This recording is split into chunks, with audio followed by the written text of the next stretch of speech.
空鳥已飛向北方，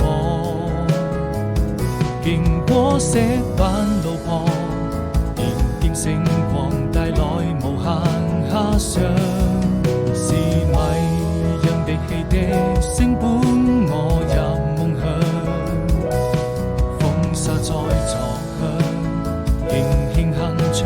着心中所想，快坐上那艘船就要去遠航，太漫長，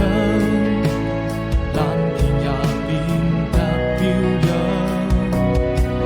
草地上幾片落葉隨風飄蕩，彷彿你眼裏再沒有了淚光，伸出一雙翅膀。